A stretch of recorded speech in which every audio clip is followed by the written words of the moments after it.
저도 이제 이런 통화를 통해서 듀오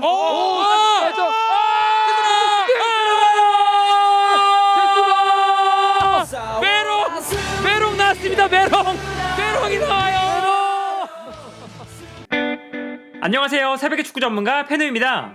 오늘은 몇 주 전 개최되었던 K리그 랜선 토너먼트에서 각각 우승과 준우승을 차지했던 송민규와 두현석, 이 두 선수가 실제로는 어떤 플레이 스타일을 가지고 있는 선수들인지 알아보려고 합니다. 먼저 두 선수의 포지션을 살펴보면 기본적으로 두 선수 모두 소속팀에서 왼쪽 측면 공격수로 출전하는 선수들입니다. 다만 두현석 같은 경우는 좌우 측면을 모두 자연스럽게 소화할 수 있기 때문에 오른쪽 측면 공격수 자리에 배치될 때도 있었고, 송민규는 측면 공격수로 출전할 때도 페널티 에어리어 안으로 침투하는 플레이를 즐겨하는 선수라서 상황에 따라서는 아예 최전방 공격수로 출전하는 경기도 있었는데요. 여기서 두 선수의 플레이 스타일을 살펴보면 두 선수 모두 과감하고 저돌적인 플레이가 장기인 선수들입니다. 워낙에 힘과 스피드가 좋은 선수들이라서 볼을 가지고 들어갈 때도 힘으로 밀고 들어가는 모습을 자주 보여주는데요.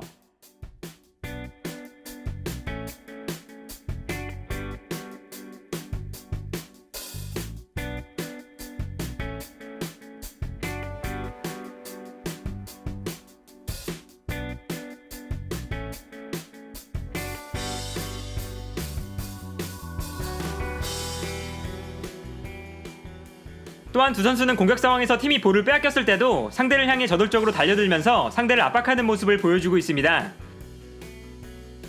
수비 입장에서는 송민규와 두현석이 적극적으로 달려들기 때문에 빠르게 볼을 처리해야 하는데요. 이때 수비 라인에서 실수가 발생하는 경우가 종종 나타나게 됩니다. 이 장면을 보면 두현석이 볼을 빼앗기는데, 볼을 빼앗긴 이후에 상대 선수를 계속해서 압박하고 결국에는 볼을 빼앗아내면서 결정적인 찬스까지 만들어내는 모습을 볼 수 있는데요. 이처럼 송민규와 두현석이 전방에서 수비를 압박해주는 것은 포항과 광주가 강한 압박으로 경기를 운영하는 데 큰 도움이 되고 있습니다. 그리고 송민규와 두현석은 빠른 스피드를 바탕으로 볼을 가지지 않는 상황에서도 볼을 받을 수 있는 공간으로 침투하는 움직임이 뛰어난 선수들입니다. 여기서 두 선수의 차이점은 주로 뛰어들어가는 방향이 다르다는 것인데요. 먼저 송민규를 살펴보면 송민규는 측면에서 페널티 에어리어 안으로 침투해 들어가는 움직임을 선호합니다. 지난 시즌 포항의 전술을 봐도 최전방 공격수인 김승대나 일류첸코가 넓은 활동 반경으로 상대 수비를 끌고 내려오면 이때 송민규가 페널티 에어리어 안으로 침투하는 것이 포항의 공격 패턴 중 하나였는데요. 예를 들어 이 장면을 보면 일류첸코가 볼을 받기 위해서 낮은 지역으로 내려왔을 때 상대 수비수가 일류첸코를 따라서 움직이고 있는데요. 이때 측면에 있던 송민규는 일류첸코가 비어둔 최전방 지역으로 빠르게 뛰어나가는 모습을 보여주고 있습니다. 그리고 송민규는 페널티 에어리어 안으로 침투했을 때 상대 수비수의 마크를 따돌리는 움직임이 굉장히 뛰어난 선수입니다. 이 장면을 보면 송민규에게 수비수 한 명이 붙어 있는데요. 송민규가 앞으로 달려나가고 있기 때문에 수비수도 앞으로 달려나가고 있습니다. 그런데 다음 장면을 보면 송민규가 순간적으로 방향을 바꿔서 수비라인 앞으로 뛰어나가기 시작합니다. 여기서 수비수는 앞으로 달려나가고 있는 상태라서 방향을 바꿀 수가 없고 결과적으로 송민규의 움직임을 바라볼 수밖에 없는데요. 득점으로는 연결되지 않았지만 수비를 따돌리는 송민규의 뛰어난 움직임을 확인할 수 있는 장면이었습니다.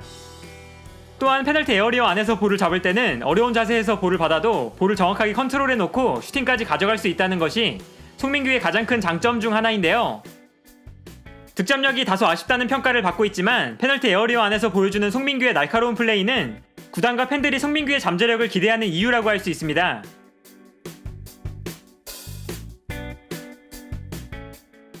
반면에 두현석은 측면과 중앙을 활발하게 오가면서 상대 수비를 혼란스럽게 만드는 데 능숙한 선수입니다.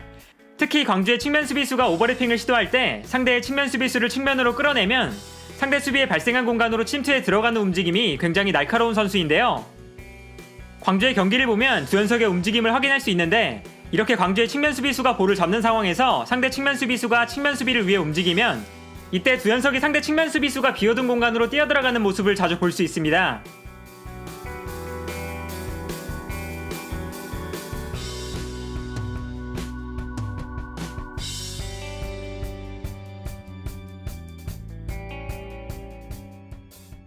그리고 광주는 최전방에 신체 조건이 좋은 펠리페가 있기 때문에 펠리페에게 볼을 보내주고 펠리페가 떨어뜨려주는 세컨볼을 주변 선수들이 차지하는 것이 주요한 공격 패턴이었는데, 이때 두현석이 떨어지는 볼을 향해 빠르게 움직이면서 세컨볼을 획득하는 장면도 자주 나왔습니다.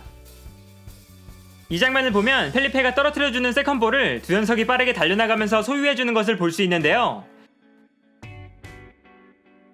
이렇게 펠리페가 보내주는 볼을 받아서 빠르게 달려나가는 두현석의 존재는 광주의 주요한 공격 무기 중 하나였습니다.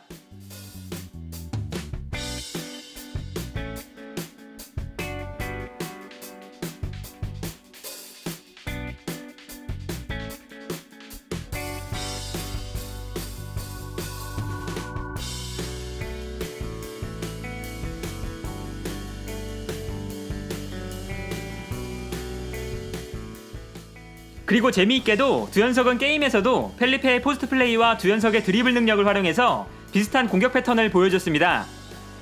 본인이에요. 두현석 시원한 돌파. 좋아요. 두현석 박진석 감독. 두현석 또 올려줘 펠리페. 확실해요. 색깔 확실합니다.